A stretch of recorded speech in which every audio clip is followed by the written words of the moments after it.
We got Randy in from Progressive Suspension. So what's in your hand? We got the 444s? We have the 444. The 444 and the 944 are the same shock.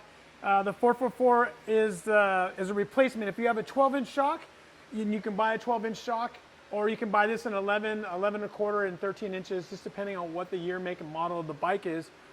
We kind of keep it in the safe zone so that they don't top out. For this bike, because the customer typically does long rides and is looking for more of a comfort shock, the 444 provides them a comfort, and with the FST. It's a high pressure gas system, and the FST is a frequency sensing technology.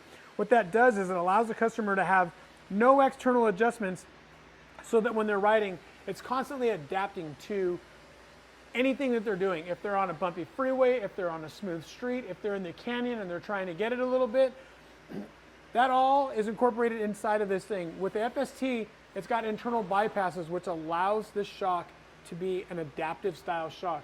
A lot of times you see these shocks with different knobs and high speed and low speed compressions and rebounds. Those are great shocks, but if you're not a tinker or some type of tuner, it's really hard to get your bike tuned out for those types of things. Now this stock suspension, let me interrupt you real quick. Yeah, no, you're good. This stock suspension on this Dyna, it doesn't have any of what you're talking about right now. It doesn't. It has these holes in the bottom, and that's just to set sag, which is super important for any manufacturer that you buy. It doesn't matter who you buy shocks from, what brand they are.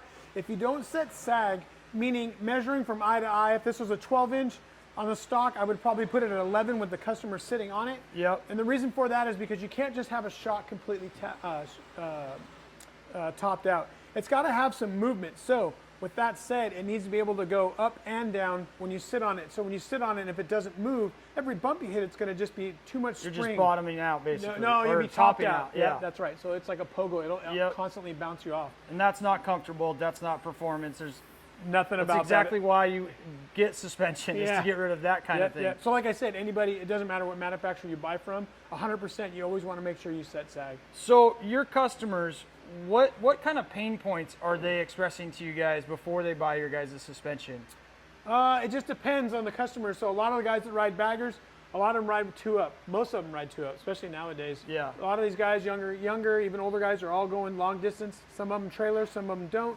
So what they're looking for is they're looking for comfort for them and their passenger, plus the stuff they're carrying in their bags. So the 444s will do great for 2-up riders. Right, so the 444, in this case, in other cases as well, like on a bagger, we have it for a standard, heavy, and a super duty. Okay. So it allows for anywhere from 150 to 500 pounds. Okay, and then the same shock, the 444, is self-adjusting. So if you're out riding solo on your bagger, and then you throw the old lady on the back, it'll self-adjust. 100%, it will. You still have to set sag. If you put the wife on the back, or whoever you're putting on the back of this, you're going to have to put a few turns of preload in this. Okay. But internally, you'll have enough rebound and compression dampening to control the amount of spring force that you're adding to the shock. Now, do most of your customers who buy Progressive Suspension, these 444s in particular, is it just an easy DIY installation? Or 100% it is. Just the 2 bolts. It's actually two. Two of the biggest shocks that we sell are going to be the 444 and the 944.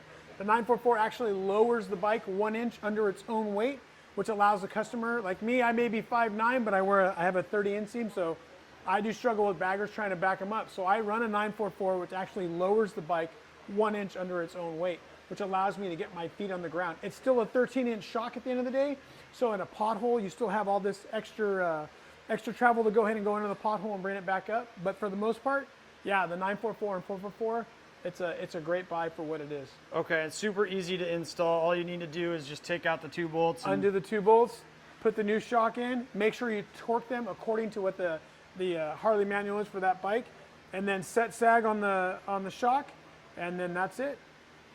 Hell yeah. So where can everybody buy these? These can be purchased from Lifestyles. Lifestyle Cycles? Yes, sir. Whether you're in Anaheim, brick and mortar, or online at the Lifestyle Cycles online mega store. Yep, they can be purchased from these guys all day long. Hell yeah. Appreciate you coming by, Randy. Thanks for having us, man. Appreciate it.